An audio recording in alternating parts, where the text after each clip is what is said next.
What's up, guys? Welcome to the line change. And in this video, we're going to be talking about who could the Vancouver Canucks, or rather, who are they most likely to trade in order to cut cap space? As obviously, they're right at the brim when it comes to their cap space, and they still don't have their second line center.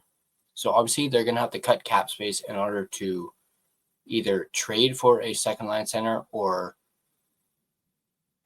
maybe not sign one, but regardless, they're going to have to cut cap in order to trade for a second line center, which is something they still desperately need. They're looking pretty solid on the wing.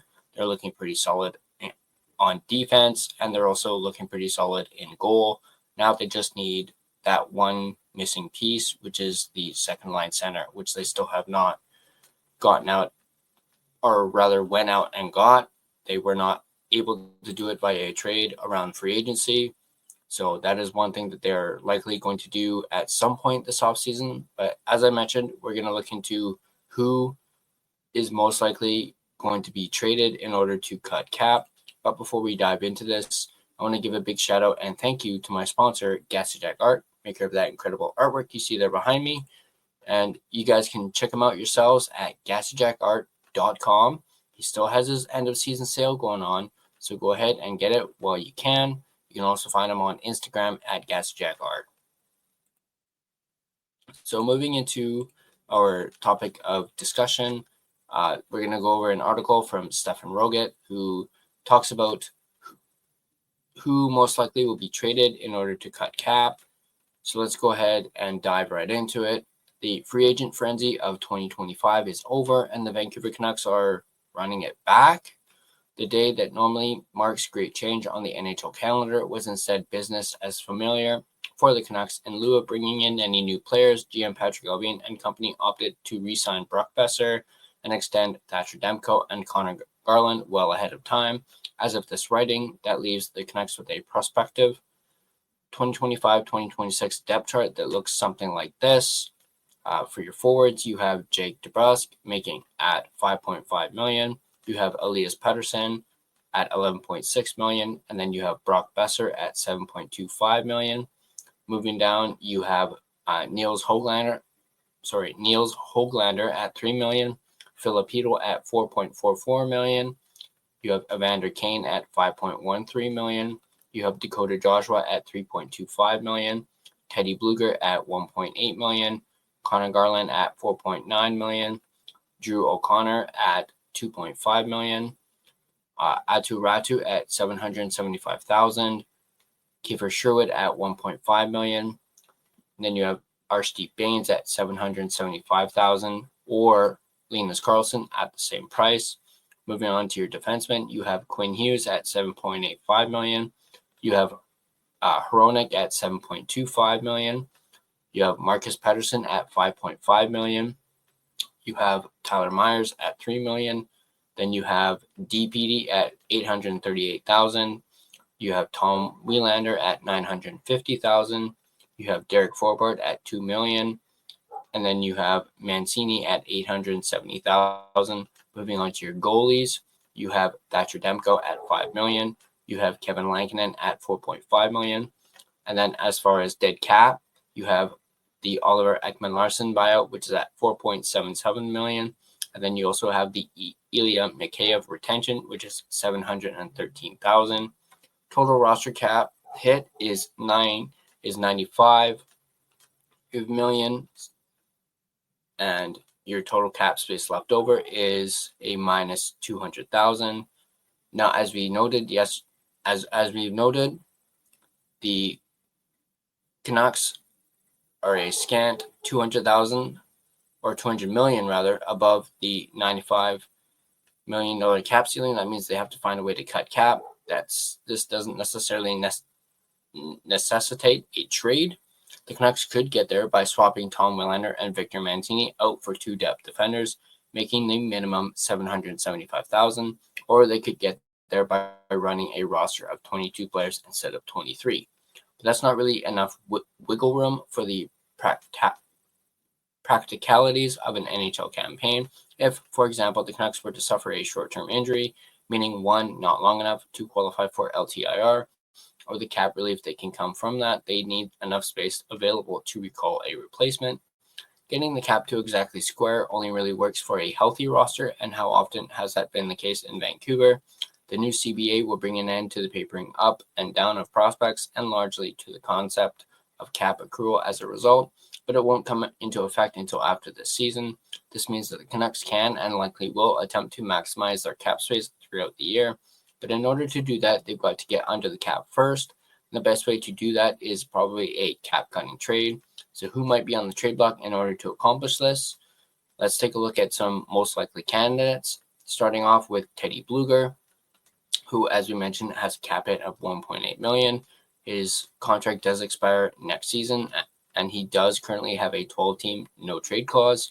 Blueger has been a pretty good trooper for the Canucks since signing in Vancouver 2 years ago, but as he enters the second year of a 2-year contract extension, he finds himself as by far the likeliest candidate to be traded in a cap-cutting move. Part of that is that Blueger arguably had his spot on the center depth chart usurped by the younger Atu Ratu last year, with Ratu now needing waivers to be demoted and recently re-upped on a league minimum extension. It's still his spot to lose. That could leave Blueger as the 4C to Ratu's 3C, but then there are other contenders for that 4C job too, including Max Sasson and Neil Zaman, both of whom carry a much cheaper cap hit. That said, Blueger's $1.8 million doesn't exactly break the bank and is cost effective enough for multiple teams to absorb easily. As a reliable bottom six center, there's always going to be at least a little market for his services too. Honestly, it feels like we could have titled this article "Why Teddy Blueger is by far the likeliest Canuck to be traded in a cap-cutting move," but let's take a look at some other candidates all the same. Next up, we have Dakota Joshua, who, as we mentioned, has a cap hit of $3.2 million and doesn't expire until 2028. He currently has a 12-team no-trade clause. Cap and roster-wise, moving on from Joshua makes a lot of sense. His $3.25 million cap hit would open up a lot of wiggle room, and he's currently slated to start in the bottom six, where his minutes could be challenged by a glut of other wingers. Joshua signed this deal off a breakout 18-goal, 32-point campaign in 2023-2024, but last season he dropped down to just 7 goals and 14 points in 57 games. Now, there are some serious complicating factors at play here. Joshua's offseason and preseason were greatly hampered by a battle with cancer that left him behind the 8 ball for the majority of 2024-2025. As the season reached its end, Joshua began to get his feet under him again, so there's the idea that trading him now would be the equivalent of selling low, not to mention potentially bad karma. There's also the fact that Joshua is easily the toughest Canuck on the roster, even with Evander Kane now in town, and the only one in the organization who can play anything approaching an enforcer role. The Canucks are said to need more truculence, not less, and trading Joshua would be seen by many as a step in the exact wrong direction, especially for a team looking to return to the playoffs and thus play playoff-style hockey. Next up, we have Niels Höglander, who, as we mentioned, has a cap hit of $3 million, which does not expire until 2028. Höglander's name has been out there in trade rumors for a while in conjunction with a rather disappointing 2024-2025 season on the heels of a breakout 2023-2024, but last season was more of a tale of a horrific start and a solid recovery for Höglander. Is he the same player who scored 24 goals last year? That's tough to say, but the potential is still there, and Höglander's $3 million cap hit should still represent fair value even if he doesn't rebound fully. There is that aforementioned glut of bottom six wingers to consider here, but of the bunch, Höglander might be the likeliest to be elevated into the top six, especially if he can continue to develop chemistry with Elias Pettersson. Trading Höglander to clear cap would certainly be the riskiest of the Canuck options. As a result, it would probably be the option that would draw the most interest and potential return value out of other teams. A really compelling offer might turn the Vancouver front office's collective heads.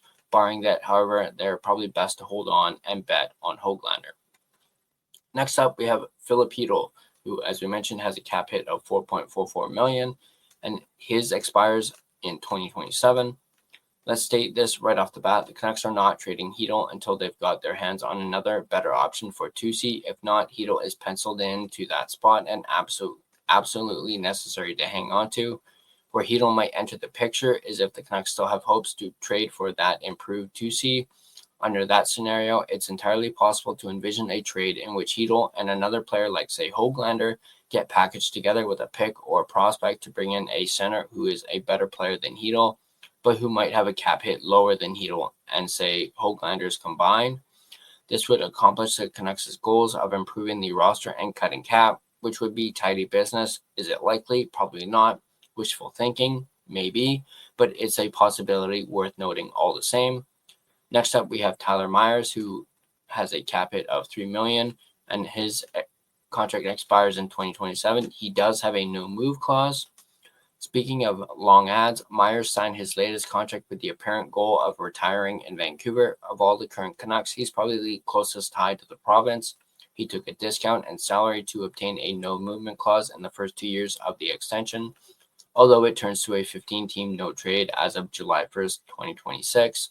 Trading Myers is highly unlikely as a result, but if those things weren't true, there'd be some logic to it. The Canucks do have two ready apparent replacements available in Tom Wielander and Victor Mancini, and sure, the preference is to have Myers help mentor and insulate those younger right Ds, but there's definitely a world in which both have fully usurped Myers by next season.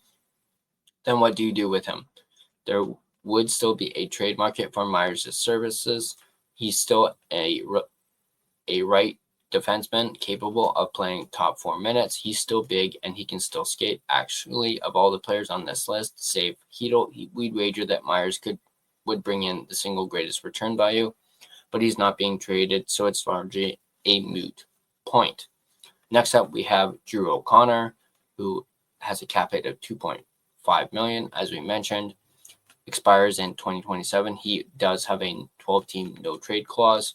Another player we don't think will be traded, but who theoretically could, is O'Connor.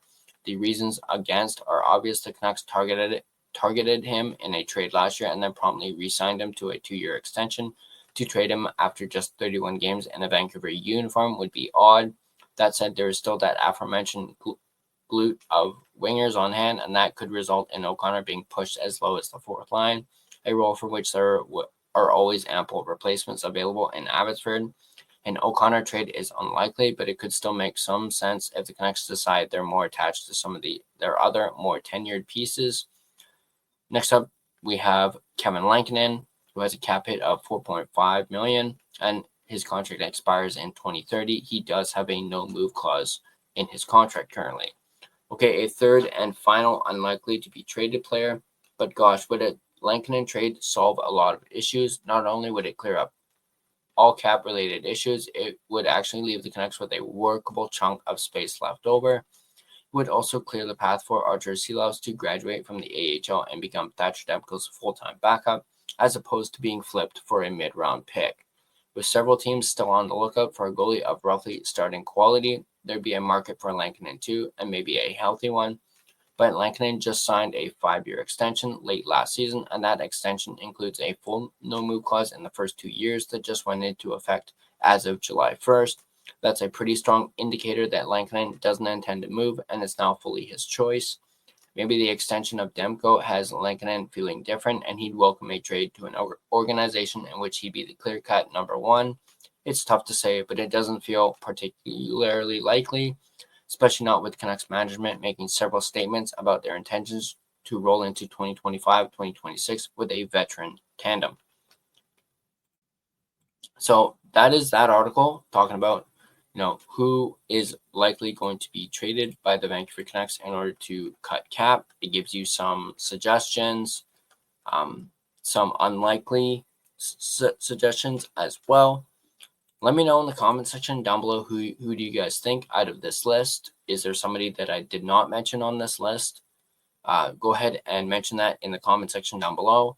And as always, if you guys like this video, be sure to hit that like button. And if you want to stay updated on all your Vancouver Canucks content, be sure to smash that subscribe button and turn on your notifications so you don't miss a single video.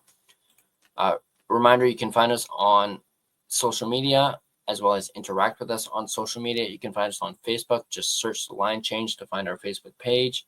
You can find us on Instagram at The Line Change. You can find us on X at Line Change Van. You can find us on TikTok at The TLC Podcast. You can also find us now on Blue Sky at The Line Change. We are officially on Blue Sky now. And if you prefer a audio version of this podcast, you can find us on both Spotify and Apple Podcast. On Spotify, feel free to give us a follow as well as rate and review us. And the same for social media. Feel free to give us a follow as well. But that's going to do it for me in this video. Let's go Canucks, and I'll see you guys next time.